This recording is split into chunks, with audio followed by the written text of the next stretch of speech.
रातों रात दुनिया भर में चीजों की कीमतें 10 लाख गुना गिर गईं। अब आप माउंट फूजी को सिर्फ 1 युआन में और अमेरिका की वॉल स्ट्रीट को 2 युआन में खरीद सकते थे। लेकिन मेरे पास मेरा पैसा नहीं पहुंचा था और मुझे इस बारे में कुछ भी पता नहीं था। आज मैं एक ब्लाइंड डेट पर गया था जो मेरी माँ ने तय की थी। मैं सीधा मुद्दे पर आऊंगा।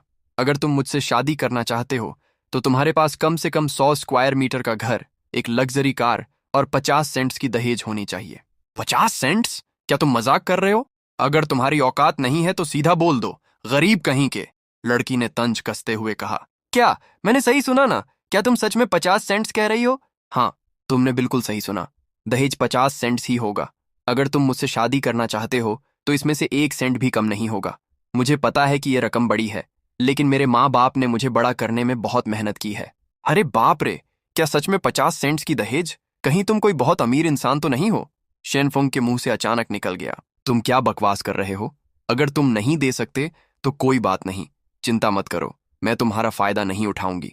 मैं अपनी कॉफी के पैसे खुद दे दूंगी। और हाँ, अगर अगली बार तुम रोते हुए मेरे पास एक पूरे युआन की दहेज लेकर भी आओगे ना, तो भी मैं तुम्हें हाँ नहीं कहूंगी। शेनफोंग ने बस अपना सिर हिलाया और घर वापस जाने लगा ताकि वो अपनी महीने की 1 मिलियन कमाने वाली स्ट्रीमिंग की जॉब पर फोकस कर सके। तभी उसका फोन हल्का सा वाइब्रेट हुआ। हेलो, कौन बोल रहा है? नमस्ते, क्या मैं मिस्टर शेनचंग से बात कर रहा हूँ? हाँ, मैं बोल रहा हूँ। बताइए, मैं आपकी क्या मदद कर सकता हूँ? सर, आपने ऑनलाइन जो बोइंग 747 खरीदा था वो सिग्नन पहुंच गया है। क्योंकि ये बहुत महंगी चीज है, इसीलिए हमें आपसे कंफर्म करना है कि आप खुद इसे रिसीव करने कब आ सकते हैं। अरे बेवकूफ, मैंने तो बस एक खिलौना खरीदा था। उसे शहर के बीच वाले कुरियर ऑफिस में छोड़ दो। सर, आप मजाक कर रहे हैं। ये एक असली बोइंग 747 है। अगर हमें 10 गुना हिम्मत भी मिल जाए तब भी हम इसे ऐसे ही कहीं नहीं छोड़ सकते। आपको इसे लेने खुद आना ही पड़ेगा। मैं हार मान गया। मैंने 3 युआन में प्लास्टिक का एक खिलौना खरीदा था और तुम लोग उसे असली हवाई जहाज समझ रहे हो। चलो ठीक है, कहाँ आना है? ठीक है, मैं आ रहा हूँ। हम सिंगयान के इंटरनेशनल एयरपोर्ट के रनवे पर हैं। मैं आपको अपना नंबर मैसेज कर दूंगा। पैसे बचाने के लिए शेनफंग ने एयरपोर्ट जाने के लिए 2 बसें बदलीं। बस में सब लोग उसे घूर रहे थे जैसे वो कोई पागल हो। कितने पैसे? किराया कितना है? उसने पूछा। जवान लड़के, क्या तुम्हारी नींद पूरी नहीं हुई है? बस के ड्राइवर ने ताना मारा। आजकल के बच्चे बहुत ज्यादा बॉस वाले टीवी सीरियल देखने लगे हैं। इन्हें असलियत और सपनों में फर्क ही समझ नहीं आता।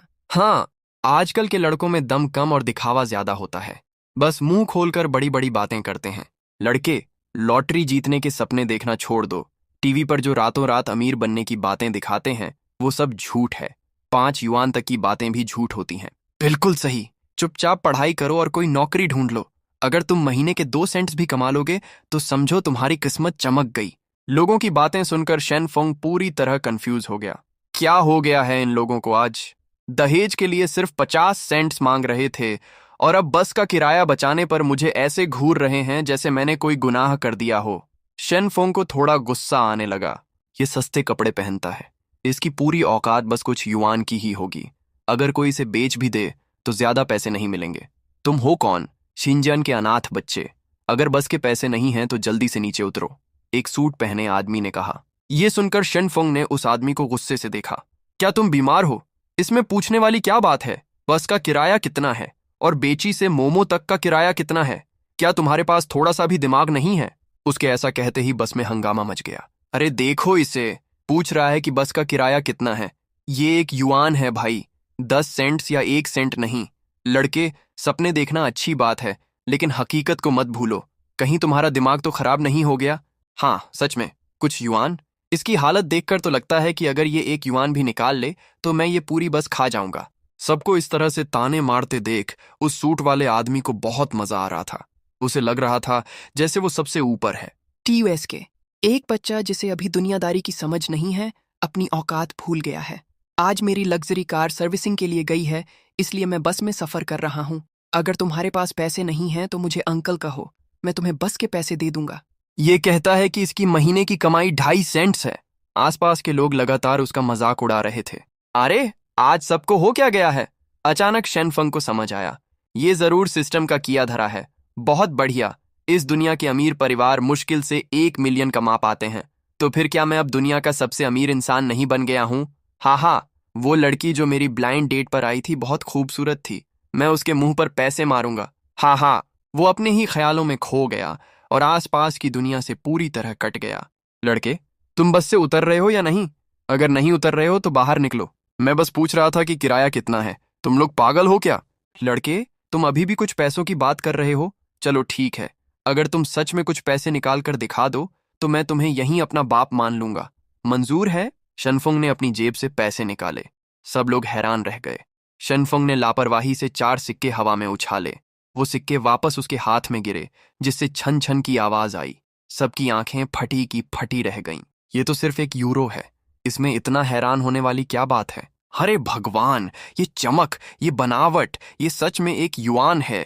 नामुमकिन, ये कैसे हो सकता है? ये तो 4 युआन है। तुम ऐसे कैसे निकाल सकते हो? तो क्या ये नकली हैं? शेनफंग मजे लेते हुए फिर से एक सिक्का हवा में उछालता है। सबकी आंखें उस सिक्के के साथ ऊपर नीचे हो रही थीं। उन्हें डर था कि कहीं सिक्का नीचे गिरकर खराब ना हो जाए। वो बहुत टेंशन में थे। शेनफंग ने एक ही हाथ से सिक्का पकड़ लिया और उसे अपनी जेब में रख लिया। लोगों को ऐसा लगा जैसे किसी ने उनके शरीर से मांस नोच लिया हो। अरे रे, क्या बेवकूफ इंसान है। अगर ये नीचे गिर जाता और इस पर खरोंच आ जाती तो क्या होता? हाँ, और अगर ये गटर में गिर जाता तो? अगर मेरा ऐसा बेटा होता तो मैं उसका गला घोंट देता। तुम, क्या तुम्हारी इतनी औकात है? साफ दिख रहा है कि ये किसी बहुत अमीर बाप का बेटा है। भाई, क्या तुम मुझे एक्सकवेटर चलाना सिखा सकते बान लाके हो? मैं अपने कॉलेज की सबसे खूबसूरत लड़की हूँ। शेनफंग के 50 सेंट्स के लिए तो मैं अपनी तरफ से पैसे देकर भी उसके साथ रहने को तैयार हूँ। मैं तो अभी तक सिंगल हूँ। तुम सपने देख रही हो। साफ दिख रहा है कि तुम इसके लायक नहीं हो। तुम दोनों, किसने कहा था कि अगर ये सच हुआ तो वो इसे अपना बाप मानेगा? ये सुनते ही उस सूट वाले आदमी का चेहरा सफेद पड़ गया। वो घबरा गया। लेकिन जब उसकी नजर शेनफिंग की पैसों से भरी जेब पर पड़ी तो उसकी शर्म तुरंत लालच में बदल गई। रुको, अगर इसे सच में उम्र के फर्क से कोई ऐतराज नहीं है तो एक अमीर इंसान को अपना बाप मानने में मेरा ही फायदा है। इसकी शक्ल देखकर तो ये बहुत भोला लगता है। अगर मैं इसका बेटा बन गया तो शायद ये मुझ पर प्यार लुटाए। पापा, मेरा नाम गैंगजी है। आप मुझे गैंगर बुला सकते हैं। दूर हटो, कितने घिनौने हो तुम। इन पागल लोगों को देखकर शेनफंग को पक्का यकीन हो गया कि दुनिया में चीजों की कीमतें सच में बहुत कम हो गई हैं। मतलब, अब वो किसी देश से भी ज्यादा अमीर है। अगर सिलियू रुयान को पता चल गया कि मैं अमीर हो गया हूं तो वो तुरंत मेरे गले लग जाएगी। ओह हाँ, ये हवाई जहाज वाला खिलौना तो मेरे होने वाले साले का बर्थडे गिफ्ट है। इसे कुछ नहीं होना चाहिए। शेनफंग ने तुरंत एयरपोर्ट जाने के लिए एक टैक्सी ली। सिलियू रुयान कॉलेज के दिनों से ही शेनफंग की ड्रीम गर्ल थी। वो पिछले 3 साल से उसके पीछे पागल था और हर बार उसका साला ही उसकी मदद करता था। शेनफेंग हमेशा उस पर पैसे लुटाता था। थोड़ी देर बाद शेनफंग कार से उतरा और एयरपोर्ट के हॉल में गया। वो उस कस्टमर केयर वाले को कॉल करने ही वाला था जिससे उसकी पहले बात हुई थी कि तभी उसके फोन की घंटी बजी। स्क्रीन पर उसकी ड्रीम गर्ल सिलियू रुयन का नाम चमक रहा था। शेनफंग खुशी से झूम उठा। रातों रात अमीर होने के बाद वो अपनी ड्रीम गर्ल के सामने अपना रुतबा दिखाना चाहता था। हेलो जान, शाओवेई का बर्थडे गिफ्ट तैयार है। तुम कहाँ हो? मुझे जान मत बुलाओ, मैं रनवे पर हूँ। यहाँ आओ, मुझे तुमसे कुछ जरूरी बात करनी है। अरे, मैं तो चिंजन एयरपोर्ट पर ही हूँ। क्या बात है? तुम भी एयरपोर्ट पर कैसे हो? शेनफंग थोड़ा कंफ्यूज था। वो सर्विस एरिया में गया और वहां के मैनेजर मिस्टर वांग का नाम लिया। वो जल्दी से हेलीकॉप्टर पार्किंग एरिया में पहुंच गया। वहां उसने लियू रुयन और उसके भाई यांग वेई को देखा। यांग वेई बड़े ध्यान से अपने सामने खड़े एक हेलीकॉप्टर को देख रहा था। क्या डिजाइन है? ये एक प्राइवेट जेट है। कितनी कमाल की चीज है। रुयन, शाओवेई भी यही है। बहुत बढ़िया। मुझे मत छुओ शेनफंग, हम ब्रेकअप कर रहे हैं। बकवास बंद करो। क्या आज शाओवेई का जन्मदिन नहीं है? मैं तुम्हारे साथ कोई मजाक नहीं कर रही हूँ। तुम मेरे लायक नहीं हो, समझे? अरे जान, मजाक छोड़ो। मैं मजाक नहीं कर रही हूँ, हम अलग हो रहे हैं। शेनफुंग ने अपनी जेब में रखे 4 सिक्कों को कसकर पकड़ लिया। उसकी आंखों में गुस्सा साफ दिख रहा था। मुझे एक वजह बताओ, क्या मैंने तुम्हारे साथ कुछ बुरा किया है? अच्छा, मेरी बहन के साथ 3 साल से हो, लेकिन आज तक उसे एक लिपस्टिक तक लेकर नहीं दी। तुम्हें लगता है तुम मेरे जीजा बनने लायक हो? एक नंबर के लूजर। तभी यंग वई ने कहा। शेनफुंग को लगा जैसे किसी ने उसके दिल में सुइयां चुभा दी हों। उसे बहुत तेज गुस्सा आ रहा था। वई वई बिल्कुल सही कह रहा है। ये तुम्हारी बहन से शादी करने के लायक नहीं है। शेनफुंग ने आवाज की तरफ देखा। एक 30 साल का आदमी हेलीकॉप्टर से नीचे कूदा। उसने बहुत ही स्टाइल से लियू रुयान को अपनी बाहों में भर लिया। यंग वेई ने भी शेनफुंग को घूर कर देखा। जीजा जी, आप आखिरकार आ ही गए। तुम कौन हो? मैं इस एयरलाइन कंपनी का डायरेक्टर हूँ और इसका नया बॉयफ्रेंड भी। ये हवाई जहाज देख रहे हो, ये मेरा है। वेई वेई, आज तुम्हारे जीजा जी बहुत खुश हैं। ये लो, तुम्हारे लिए एक लाल लिफाफा। ये फूल भी ले लो, शर्माओ मत। ओह माय गॉड, एक पूरा सेंट। थैंक यू जीजा जी, आप बहुत अच्छे हैं, बहुत अमीर हैं। देख लिया तुमने, जीजा जी का एक इशारा और एक सेंट मिल गया। तुम अपनी पूरी जिंदगी में इतना नहीं कमा पाओगे। इस वक्त शेनफोंग को उन पर बहुत तरस आ रहा था। एक सेंट पाकर ही ये लोग कितने खुश हैं। अगर मैं अपनी जेब से 4 युआन निकालकर इनके मुंह पर मार दूं तो ये खुशी के मारे ही मर जाएंगे। बच्चे, अगर तुम में थोड़ी भी अक्ल है तो यहां से चले जाओ, वरना मैं सिक्योरिटी को बुलाकर तुम्हें बाहर फेंकवा दूंगा। जल्दी निकलो, अपना टाइम बर्बाद मत करो। तुम्हारी वजह से मेरी बहन को अपने प्राइवेट जेट में बैठने में देरी हो रही है। इन जोकरों को देखकर शेनफोंग की आंखों में खून उतर आया। उसकी आवाज बहुत भारी थी। ठीक है, बस ये उम्मीद करता हूं कि तुम लोगों को अपने किए पर पछतावा ना हो। रुयान, श्यांगबे, तुम दोनों बहुत बड़े धोखेबाज हो। तुम्हें पछताना पड़ेगा। जब तुम्हें किसी चीज की जरूरत पड़े तो मेरे पास भीख मांगने मत आना। तुम्हारे पास भीख मांगने आई? तुम जैसे लूजर के पास? अपने कान खोलकर सुन लो, मेरे नाम पर एक पूरा युआन है और ये रॉबिन्सन R44 हेलीकॉप्टर पूरे 3 युआन का है। मेरे पैर का एक बाल भी तुम्हारी पूरी औकात से बड़ा है। तुम मेरा मुकाबला कैसे करोगे? दीजीबोदा ने लियू रुयान के गाल खींचते हुए कहा। तुम मुस्कुरा क्यों रहे हो? क्या तुम्हारे पास दिल नहीं है? 3 युआन? मेरी जेब में रखे 4 सिक्कों से तो मैं पूरा एयरपोर्ट खरीद सकता हूँ, है ना? ये सब शोर शराबा कैसा है? क्या तुम लोगों को नहीं पता कि एक बहुत बड़े VIP आने वाले हैं? ये सुनकर सबने उस रास्ते की तरफ देखा। एक आदमी जो सूट पहने था और काले चश्मे लगाए हुए था, उनकी तरफ आ रहा था। उसे देखकर लियू रुयान ने मुंह बनाया। आप कौन हैं? क्या आप मेरा मजाक उड़ा रहे हैं? इससे पहले कि वो अपनी बात पूरी कर पाती, दीजीबोदा ने तुरंत उसका मुंह बंद कर दिया। वो घबराते हुए उस आदमी की तरफ देखने लगा। डायरेक्टर शेन, आप यहाँ क्या कर रहे हैं? ये मेरा एक दोस्त है, मैं इसे अभी यहाँ से ले जाता हूँ, तुरंत। दीजीबोदा, जो अभी तक इतनी अकड़ दिखा रहा था, अब एक नौकर की तरह बर्ताव कर रहा था। लियू रुयान के चेहरे के हाव भाव बदल गए। बस एक लाइन और हमें दुम दबाकर भागना पड़ रहा है। इस आदमी का क्या रुतबा है? यहां तक कि दीजीबोदा, जो साल का 1 मिलियन कमाता है, वो भी इससे इतना डर रहा है। तो इस आदमी की कुल संपत्ति कितनी होगी? 50 मिलियन या 100 मिलियन? अगर मैं इसे फंसा लूं तो क्या मुझे फिर दीजीबोदा के नखरे सहने पड़ेंगे? एक ही पल में लियू रुयान की नजरों में दीजीबोदा की कोई इज्जत नहीं रही। वैसे ये VIP इंसान कौन है जिसके बारे में ये आदमी बात कर रहा है? वो कौन हो सकता है जिसे लेने के लिए इतना पावरफुल आदमी खुद आया है? जब दीजीबोदा चुपचाप लियू रुयान को वहां से ले जाने लगा तो शेनफंग ने डायरेक्टर चेंग को थोड़ा कंफ्यूज होकर देखा। डायरेक्टर शेन, आपकी आवाज से ऐसा लग रहा है जैसे हम पहले भी मिल चुके हैं। जैसे ही उसने ये कहा, वहां सन्नाटा छा गया। दीजीबोदा बुरी तरह डर गया और उसने तुरंत शेनफंग को कसकर पकड़ लिया। इस आदमी की आवाज मुझे कुछ जानी पहचानी लग रही है। तुमने ये सब कहाँ सुना है? तुम क्या बकवास कर रहे हो? डायरेक्टर शेन का तुम जैसे आम आदमी से क्या लेना देना हो सकता है? चेंग शुआंग, बकवास बंद करो। अगर तुम्हें कुछ कहना है तो बाहर चलो और बात करते हैं। चेंग शुआंग ने शांति से उन्हें देखा। उसका अंदाज बहुत ही रिलैक्स था। क्या तुम्हें डर है कि मैं कोई राज खोल दूंगा? जैसे ही उसने ये कहा, दीजीबोदा का चेहरा उतर गया। आखिर समाज में उसकी भी एक इज्जत थी। ठीक है, तुम बस इस मौके का फायदा उठाकर पैसे ऐंठना चाहते हो ना? मैं तैयार हूं। जब हम बाहर चलेंगे तो मैं तुम्हें 50 सेंट्स दूंगा। ये कहकर दीजीबोदा ने चंग शुआंग को वहां से ले जाने की कोशिश की, लेकिन उसने देखा कि चंग शुआंग अपनी जगह से टस से मस नहीं हुआ। 1 सेंट? मैं तुम्हें भीख में 1 सेंट दे रहा हूं। ये मेरी आधे महीने की सैलरी है, ज्यादा लालच मत करो। जैसे ही दीजीबोदा सिक्योरिटी को बुलाने वाला था, चंग शुआंग को अचानक कुछ एहसास हुआ। फिर उसने बड़ी बड़ी आंखों से चंग फंग को देखा। उसकी सांसें तेज हो गईं। ये वही है। क्या ये आवाज उसी की नहीं है जिस आदमी ने आज सुबह फोन उठाया था? इसका मतलब ये। चंग शुआंग ने एक गहरी सांस ली और खुद को शांत किया। मुझे छोड़ो, चंग शुआंग ने चिल्लाकर कहा। दीजीबोदा तुरंत डर गया। चंग फंग को अपने पास आते देख दीजीबोदा थोड़ा घबरा गया। प्रेसिडेंट शेन, ये लड़का। चंग शुआंग ने दीजीबोदा को पूरी तरह इग्नोर कर दिया। एक साथ 3 सीढ़ियां चढ़ते हुए वो तेजी से चंग फंग के पास पहुंचा और 90 डिग्री झुककर उसे प्रणाम किया। क्या मैं जान सकता हूं, क्या आप ही मिस्टर शन फंग हैं? उस वक्त पूरे हॉल में सन्नाटा छा गया। सुयन और यांगवे का मुंह खुला का खुला रह गया, जैसे उन्होंने कोई एलियन देख लिया हो। हाँ, मैं ही हूं। आप कौन हैं? मुझे याद आया, आप वही डिलीवरी वाले हैं जिसने आज सुबह मुझे कॉल किया था, है ना? चुप रहो, क्या तुम्हें मरना है? ये चिन एंग ग्रुप के क्राउन प्रिंस हैं, जनरल मैनेजर शन। क्या एक डिलीवरी बॉय? क्राउन प्रिंस खुद पैकेज डिलीवर कर रहे हैं? क्या सर्विस सेक्टर में आजकल इतना ज्यादा कंपटीशन हो गया है? डायरेक्टर शेन, आपको पक्का कोई गलत फहमी हुई है। ये तो बस एक गरीब लड़का है। ये मेरे साथ है। ये तो मेरे लिए एक लिपस्टिक भी नहीं खरीद सकता। ये आपका VIP कैसे हो सकता है?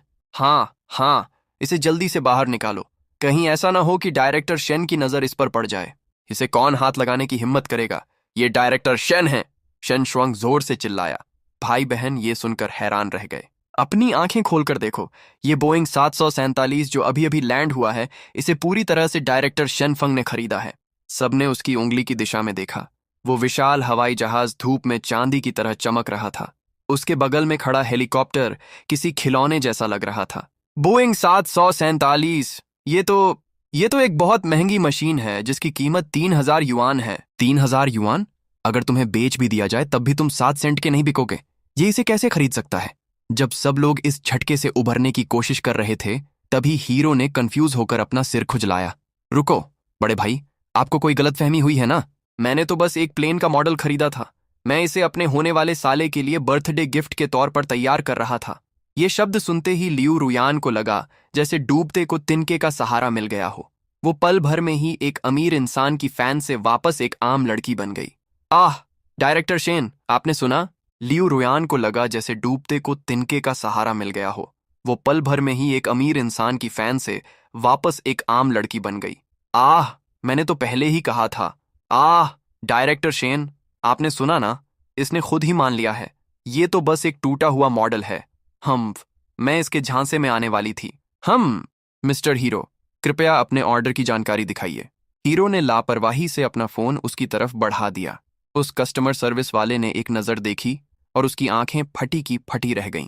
उसने अचानक अपना सिर उठाया। मैं गलत नहीं हूं, ये एक असली बोइंग कंपनी का प्लेन है, और ये भी सच है कि मिस्टर हीरो ने इसे पूरे कैश पेमेंट के साथ खरीदा है। इस आखिरी फैसले ने लियू रुयान और उसके भाई यांग वेई के होश उड़ा दिए। असंभव! इसके पास इतने पैसे कहां से आए? ये तो खत्म हो गया। ये पूरे 3,210 युआन की बात है। पूरे किंगशेंग ग्रुप की मार्केट वैल्यू सिर्फ 50,000 युआन है, और इसने ऐसे ही 3,000 युआन से ज्यादा खर्च कर दिए। हे भगवान, इसे खुद पर बहुत यकीन था। दरअसल जब मैंने देखा कि ये सिर्फ 3,210 युआन में बिक रहा है, तो मुझे लगा कि ये कोई नकली मॉडल होगा, लेकिन ये असली कैसे निकल गया? सब लोग हैरान रह गए। ओह माय गॉड, इतनी बड़ी चीज! मुझे तो इसे उड़ाना भी नहीं आता, और ये घर में भी कितनी जगह घेरेगा। अगर मुझे पता होता कि ये असली है तो मैं इसे कभी नहीं खरीदता।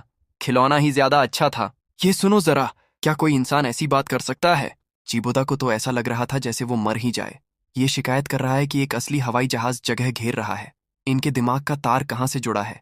इस धोखेबाज लियू रुयन ने तो मुझे मरवा ही दिया। जिबोदा ने लियू रुयन को गुस्से से देखा। उसका मन कर रहा था कि वो उसका वहीं गला घोंट दे। लियू रुयन तो जैसे होश खो बैठी थी। ये सब झूठ है, मैं इस पर विश्वास नहीं कर सकती। नहीं मिस्टर शेनफंग, आप बहुत मजाकिया हैं। सारी फॉर्मेलिटीज पूरी हो गई हैं। अगर आप चाहें तो इसे ले जाने के लिए अंदर जा सकते हैं। रहने दो, मुझे आलस आ रहा है। ये तो बस कुछ 1,000 युआन का खिलौना है। इसे चेक करने की क्या जरूरत है? शेनफुंग की बात सुनकर सब हक्के बक्के रह गए। कुछ 1,000 युआन का खिलौना? ये एक बोइंग 747 है भाई। मैंने बहुत से घमंडी लोग देखे हैं, लेकिन ऐसा कभी नहीं देखा। ये तो सच में मोतियों को सुअरों के सामने डालने वाली बात हो गई। तभी एक खूबसूरत लड़की जो फॉर्मल सूट पहने हुए थी, हांफते हुए दौड़ कर आई। डायरेक्टर शेन, ये रहा वो ट्रांसफर एग्रीमेंट जो आपने मांगा था। मिस्टर शेन, अगर आपको सब सही लगे तो कृपया नीचे साइन कर दीजिए। ये बोइंग 747 आपका हो जाएगा। शेनफुंग ने उस एग्रीमेंट पर एक नजर डाली और जल्दी से अपना नाम लिख दिया। चलो ठीक है, इसे वापस भेजना बहुत मुश्किल काम होगा। मैं इसे मजबूरी में ही रख रहा हूं। अगर मैं इसे वापस भेजूंगा तो मुझे पता है कि कितना झंझट होगा। बधाई हो मिस्टर शेन, ये बोइंग 747 अब ऑफिशियली आपका है। शेनफुंग की बातें सुनकर लियू रुयान, जो अभी तक सदमे में थी, फाइनली होश में आई। नामुमकिन, झूठे! शेनफुंग, तुम बहुत बड़े झूठे हो। ये जरूर तुम्हारी ही कोई चाल होगी, है ना? तुम मुझे बेवकूफ बनाने की कोशिश कर रहे हो ताकि मैं पछताऊं, है ना? जीबोदा, ये आदमी तुम्हारी कंपनी का जनरल मैनेजर नहीं है ना? तुमने झूठ बोला था ना? लियू रुयन तो जैसे पागल ही हो गई थी। उसने जिबोदा का कॉलर पकड़ लिया और उसे जोर जोर से हिलाने लगी। साफ दिख रहा था कि वो इस सच को बर्दाश्त नहीं कर पा रही थी। क्यों? मेरे जाने के बाद तुम कोई और इंसान कैसे बन गए? तुमने सीधा 3,000 युआन का एक हवाई जहाज खरीद लिया। इतना पैसा तो किसी आम इंसान की पूरी जिंदगी आराम से गुजारने के लिए काफी है। जिस तरह से तुमने इसे इतनी आसानी से खरीदा है, तुम्हारे पास तो और भी बहुत पैसे होंगे। तुमने कहा था कि मैं अभी भी तुम्हारी गर्लफ्रेंड हूं। तुम मुझे एक लग्जरी कार दिलाते, मुझे घुमाने ले जाते और मुझे महंगे ब्रांड्स की चीजें खरीद कर देते। मैं इस बात को नहीं मान सकती। लियू रुयन की इस हरकत से सबका ध्यान उसकी तरफ चला गया। जिबोदा का चेहरा डर से सफेद पड़ गया। उसे तो अभी भी ये उम्मीद थी कि शेनफंग उसे भूल जाएगा, लेकिन लियू रुयन के इस ड्रामे से सब फिर से उसे देखने लगे थे। अब तो शेनफंग के लिए भी उसे इग्नोर करना मुश्किल था। पागल औरत, दूर हटो, यहां अपना ड्रामा बंद करो। लियू रुयन को पागलपन करते देख जिबोदा ने जोरदार थप्पड़ उसके मुंह पर जड़ दिया। थप्पड़ की आवाज बहुत तेज थी। लियू रुयन के चेहरे पर एक लाल निशान छप गया। आह, तुमने मुझे मारा? होश में आते ही लियू रुयन ने जिबोदा को हैरानी से देखा, लेकिन जिबोदा का उसे शांत करने का कोई इरादा नहीं था। उसने उसे गुस्से से देखा। चुप रहो, अगर तुमने एक और शब्द कहा तो मैं तुम्हें दुनिया में पैदा होने पर पछताने पर मजबूर कर दूंगा। फिर जिबोदा ने अपने कपड़े ठीक किए और आसपास के लोगों को शर्मिंदगी से देखा। माफ कीजिएगा, ये अचानक पागल हो गई। मुझे डर था कि कहीं ये आपको चोट ना पहुंचा दे। पहले इन दोनों को बाहर निकाल फेंकते हैं। उसने एक लेडी सिक्योरिटी गार्ड पर चिल्लाते हुए कहा। नहीं नहीं, हम ऐसा नहीं कर सकते। ये सच है। शेनफंग, वो इतना अमीर है। उसने बोइंग 747 खरीदा है। वो पक्का हमें यहां से बाहर नहीं निकलने देगा, है ना? बस हमें उससे विनती करनी है। हम यहां रुक सकते हैं, हम यहां रुक सकते हैं। हम उस बोइंग 747 के कॉकपिट में भी जा सकते हैं। शायद हम उससे फिर से करीब आ सकें। हम उस हवाई जहाज को शादी के तोहफे के रूप में भी मांग सकते हैं। ये सब सोचकर यांग वे में अचानक जान आ गई और वो भागकर शेनफंग के पास पहुंचा। शेन भैया, ये लोग मुझे और मेरी बहन को बाहर निकालना चाहते हैं। प्लीज हमारे लिए कुछ कीजिए। बोलते बोलते वो शेनफंग का हाथ हिला रहा था। उसकी जोर लगाने की वजह से शेनफंग का हाथ, जो उसकी जेब में था, बाहर आ गया और उसी के साथ 4 सिक्के भी जमीन पर गिर गए। सब लोग एकदम सन्न रह गए, जैसे वक्त वहीं रुक गया हो। सबकी नजरें जमीन पर गिरी उन 4 चमकती हुई सिक्कों पर टिकी थीं। सब हैरान थे। ये चमक, ये सच में एक युआन के सिक्के हैं। अरे भगवान, पूरे 4 युआन! ये इतने पैसे अपनी जेब में लेकर घूम रहा है। इसके पास तो खजाना है। शेनफंग तो साक्षात कुबेर है। यंगवे उन सिक्कों को लालच भरी नजरों से घूर रहा था। पैसा, ये सच में पैसा है। बिल्कुल वैसे ही एक युआन के सिक्के जैसे हम टीवी में देखते हैं। जीजा जी, अगर आप हमारी मदद करेंगे तो मैं अपनी बहन को आपको वापस मना लेने के लिए कहूंगा। सच में जीजा जी, आइए जल्दी से मेरी बहन से माफी मांग लीजिए। ये पूरे 4 युआन हैं। क्या करें, क्योंकि आप मेरी बहन से प्यार करते हैं। अगर आप ये 4 युआन दहेज में दे दें तो मैं आप दोनों को फिर से साथ रहने की इजाजत दे दूंगा। तो क्या ये अच्छा सौदा नहीं है? दीदी, जल्दी करो, 4 युआन की दहेज। लियू रुयन आखिरकार अपने सदमे से बाहर आ गई। उसने अपने बाल ठीक किए। वो भागती हुई शेनफंग के पास आई। हम शेन बेबी, क्या लोगों को पता है कि उनसे गलती हो गई है? चलो फिर से साथ आ जाते हैं। ये सब इस कमीने जिबोदा की वजह से हुआ है। इसी ने मुझे धोखा दिया। सच कहूं तो मेरे दिल में हमेशा सिर्फ तुम ही थे। चलो पैचअप कर लेते हैं। आज रात मैं तुम्हारे साथ घर चलूंगी। हाँ शेन भैया, मेरी बहन को अपनी गलती का एहसास हो गया है। इस आदमी ने हम दोनों को बेवकूफ बनाया। अब हमें अपनी गलती समझ आ गई है। चलो फिर से सब पहले जैसा कर लेते हैं। इन दोनों धोखेबाजों की नौटंकी देखकर शेनफंग एक कदम पीछे हट गया। फिर उसने जोर से ताली बजाई। अरे वाह, एक धोखेबाज हमेशा धोखेबाज ही रहता है। क्या तुम वो एक सेंट भूल गई जो इसने तुम्हें अभी अभी दिया था? क्या तुम इसे अभी भी जीजा जी नहीं बुला रही थी? अब तुम मेरे जैसे गरीब इंसान के पीछे क्यों पड़ी हो? शेनफुंग का ताना सुनकर दोनों हैरान रह गए। उन्हें समझ नहीं आ रहा था कि क्या करें। तभी एयरपोर्ट के 2 सिक्योरिटी गार्ड वहां पहुंच गए। जिबोदा खुशी से फूलकर कुप्पा हो गया। इन दोनों को बाहर फेंक दो। मिस्टर शेन की नजरों के सामने से इन्हें हटा दो। ये सुनकर दोनों ने डरे हुए शेनफंग की तरफ देखा। उनमें से कोई भी कुछ बोलने की हिम्मत नहीं कर पा रहा था। जिबोदा का गुस्सा बढ़ता जा रहा था। तुम लोग किसका इंतजार कर रहे शास्त्र हैं? जल्दी से इन्हें बाहर फेंको। क्या तुम्हें मेरी बात समझ नहीं आ रही? सिक्योरिटी गार्ड्स ने एक दूसरे को देखा और फिर उन्होंने लियू रुयान और उसके भाई को बाहर ले जाने का फैसला किया। मैं नहीं जा सकती। मैं बड़ी मुश्किल से यहां तक पहुंची हूं। मैंने तो अभी तक हेलीकॉप्टर की सैर भी नहीं की है। मैंने तो बोइंग 747 का कॉकपिट भी नहीं देखा है। यांग वेई लगातार पीछे हट रही थी। फिर वो भागकर हेलीकॉप्टर की तरफ गई, लेकिन वो उन ट्रेन सिक्योरिटी गार्ड्स के सामने टिक नहीं पाई। लियू रुयान पूरी तरह से टूट गई और जमीन पर गिर पड़ी। 2 सिक्योरिटी गार्ड्स उसे जबरदस्ती खींचते हुए शेनफंग के पास से ले गए। जिबोदा अभी भी अपनी जीत का जश्न मना ही रहा था कि तभी एक आवाज गूंजी, रुको। जिबोदा का दिल धक से रह गया। उसने धीरे से मुड़कर चंगशुआंग की तरफ देखा।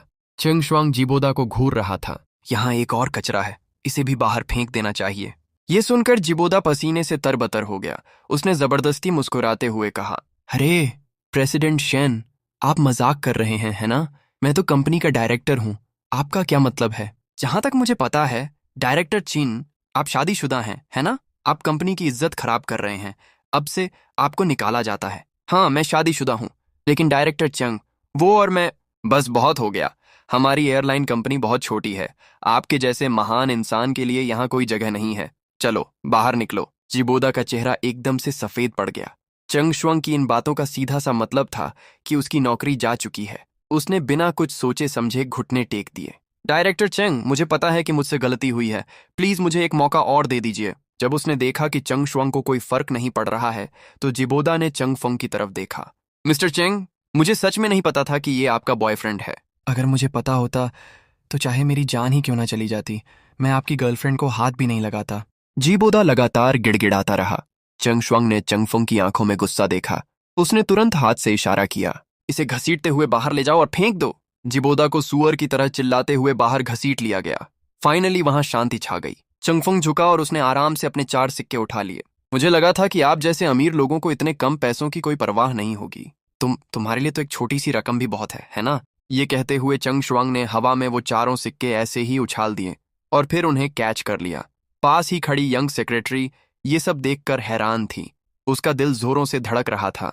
उसकी नजरें सिक्कों के साथ ऊपर नीचे हो रही थीं। अरे बाप रे, ये तो पूरे 4 युआन हैं। अगर ये गटर में गिर गए और वापस नहीं मिले तो क्या होगा? मैंने जितने भी नए नए अमीर बने लोग देखे हैं, वो पैसों को पानी की तरह बहाते हैं, लेकिन ये ऐसा नहीं है। ये तो कुछ युआन के साथ ऐसे खेल रहा है जैसे वो कांच की गोलियां हों।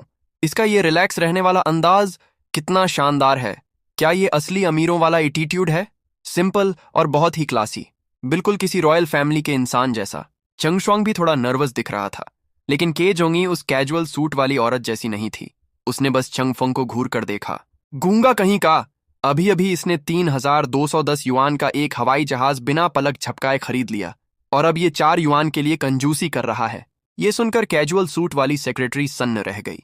क्योंकि वो शुरू से वहां नहीं थी, इसलिए उसे नहीं पता था कि चंग फंग ने एक हवाई जहाज खरीदा है। उसे तो लग रहा था कि सिक्के उछालना ही सबसे बड़ा अमीर होने का दिखावा है। कौन सोच सकता था कि इसने इससे भी बड़ा काम किया है, एक खिलौना खरीदना जो बाद में असली हवाई जहाज निकल जाए। क्या अमीर लोगों का टेस्ट ऐसा ही अजीब होता है? तभी चंग फंग ने अपना सिर हिलाया। उसके चेहरे पर एक हल्की सी मुस्कान थी। ठीक है, मजाक उड़ाना बंद करो। आज के लिए शुक्रिया। तुमने मेरा गुस्सा शांत करने में बहुत मदद की।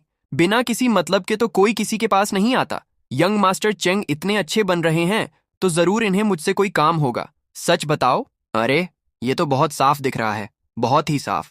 खैर, पहले खाना खाते हैं, खाते खाते बात करेंगे। कार में दोनों बैठकर चल दिए। सीन बदलता है एक महंगे कैफे में। ठीक है, अब तुम बोल सकते हो, है ना? तुम इस बोइंग 747 का क्या करने वाले हो? अरे यार, मैं क्या कर सकता हूँ? इसे वहीं छोड़ दूंगा। मुझे इसे उड़ाना तो आता नहीं है, बस एक बहुत बड़े खिलौने की तरह पड़ा रहेगा। एयरपोर्ट पर ही ठीक है। एक बहुत बड़ा खिलौना, 3210 युआन का हवाई जहाज, बस हेलीकॉप्टर के उतरने की जगह की तरह इस्तेमाल होगा। इस टॉपिक पर तो बात ही नहीं हो सकती। मेरा मतलब है, क्योंकि तुम इसका इस्तेमाल नहीं कर रहे हो, तो तुम इसे किसी को किराए पर क्यों नहीं दे देते? हम कीमत तय कर सकते हैं। किराए पर? क्या तुम्हारी इतनी बड़ी एयरलाइन कंपनी के पास हवाई जहाज़ों की कमी है? हाँ, सच में बहुत कमी है। किंग गैंग के पास 20 हवाई जहाज हैं, लेकिन ये सब सिर्फ दिखावे के लिए हैं। 20 हवाई जहाज, अगर एक की कीमत 6000 भी हो, तो ये सिर्फ 1,20,000 ही हुए ना? क्या तुम इतनी सी रकम भी नहीं दे सकते? 1,20,000 को इतनी सी रकम कहना शेन फंग को ऐसा लगा जैसे किसी ने उसे पत्थर मारा हो। उसके मुंह से कॉफी निकलते निकलते बची। भाई, तुम्हें क्या लगता है, क्या हर कोई हवाई जहाज है? क्या तुम इतनी सी रकम भी नहीं दे सकते? और क्या तुम बिना सोचे समझे पैसे खर्च करते हो? दुनिया की सबसे अच्छी एयरलाइन कंपनियां भी कैश देकर हवाई जहाज नहीं खरीद सकती। ज्यादातर कंपनियां इन्हें बैंकों से लीज पर लेती हैं। हवाई जहाज बहुत महंगे होते हैं। हम पूरे साल कड़ी मेहनत करते हैं और हमारा सारा प्रॉफिट मिलकर भी एक हवाई जहाज का पंख खरीदने के लिए काफी नहीं होता। मजाक कर रहे हो क्या? तुम एक एयरलाइन कंपनी चलाते हो और तुम इतने गरीब हो? तुम्हारे पास कुछ हजार युआन का हवाई जहाज खरीदने के भी पैसे नहीं हैं? तो फिर तुम बिजनेस ही क्यों कर रहे हो? इससे अच्छा तो घर जाओ और खेती करो। शनफुंग ने अपना सीना पकड़ लिया। उसे लग रहा था जैसे उसे हार्ट अटैक आ जाएगा। अरे भगवान, इस दुनिया को क्या हो गया है? एक हवाई जहाज नहीं खरीद सकते तो खेती करो? क्या यही लोगों में फर्क है? रुको, क्या ये मेरा मजाक उड़ा रहे हैं? कई पुश्तें मेहनत करती हैं, पूरे साल दिन रात काम करती हैं, फिर भी वो 3,210 युआन नहीं कमा पाती। बिल्कुल सही। अरे भगवान, सिस्टम से मिलने वाली मेरी महीने की सैलरी से तो तुम अपना पूरा किंग गैंग ग्रुप चिल्लर में खरीद सकते हो। ये बहुत ही बेकार बात है। तो मिस्टर चेंग, तुम्हारा ये प्लान है तो ठीक है, करते हैं डील। वैसे भी ये वहां खड़े खड़े जंग ही खाएगा, क्यों ना इससे कुछ पैसे ही कमा लिए जाए ताकि पेट्रोल का खर्चा निकल सके। चलो हम लीज एग्रीमेंट पर साइन करें। बहुत बढ़िया। किराए के नियमों की बात करें तो हमारी टोंगचेंग कंपनी फाइनेंस लीज सिस्टम का इस्तेमाल करती है। हमें हर 3 महीने में प्रॉफिट मिलता है। अरे भाई, ये सब ड्रामा बंद करो, मुझे सीधा सीधा बताओ, मेंटेनेंस और पेट्रोल का खर्चा निकालने के बाद इस हवाई जहाज से एक साल में कितना प्रॉफिट होगा? लगभग 3 सेंट्स एक साल में। क्या कहा? नहीं, 300 युआन। मैंने ये हवाई जहाज 3,210 युआन में खरीदा है। मुझे अपने पैसे वापस पाने में ही 10 साल लग जाएंगे। क्या तुम बिजनेस कर रहे हो या चैरिटी? मिस्टर चेंग, यही मार्केट का रेट है। एक हवाई जहाज की लाइफ 20 साल होती है। पहले 10 साल तो सिर्फ लागत वसूलने में ही लग जाते हैं, बाकी के 10 साल में जो मिलता है वो शुद्ध मुनाफा होता है। यही मार्केट का रेट है। यही तो मार्केट का रेट है। ये तो एक बहुत ज्यादा प्रॉफिट वाला प्रोजेक्ट है। अरे यार, रहने दो रहने दो। चलो, थोड़ी बहुत रकम भी आ जाए तो ठीक है। हम कोई मुश्किल कॉन्ट्रैक्ट नहीं बनाएंगे। मैं उम्मीद करता हूं कि तुम जो कह रहे हो वो रकम 300 युआन है ना? बस तुम मुझे हर महीने 25 युआन दे देना अगले 20 सालों तक। इस बीच तुम उस हवाई जहाज का जो चाहो वो कर सकते हो। मैं उसे अपना नहीं मानूंगा। मंजूर है? तो बस इतनी सी बात है? कोई गारंटी नहीं, कोई सिक्योरिटी डिपॉजिट नहीं, महीने के सिर्फ 25 युआन। ये तो बिल्कुल किसी स्पीड गोंगस्यांग साइकिल को किराए पर लेने जैसा है। अरे भाई, बस इतना बताओ, तुम्हें ये डील करनी है या नहीं? करनी है ना? अभी करते हैं। YQOEC। प्रेसिडेंट शेन ने बहुत ही सम्मान के साथ कॉन्ट्रैक्ट को घर वापस ले लिया। मिस्टर शेन, आपके साथ काम करके बहुत खुशी हुई। अगर आपके पास ऐसा कोई और छोटा मोटा बिजनेस हो तो मुझे बेझिझक बताइएगा। मुझे हर महीने 25 युआन का लोन मिल गया है। क्या बस लेटे लेटे पैसे गिनना ही जिंदगी है?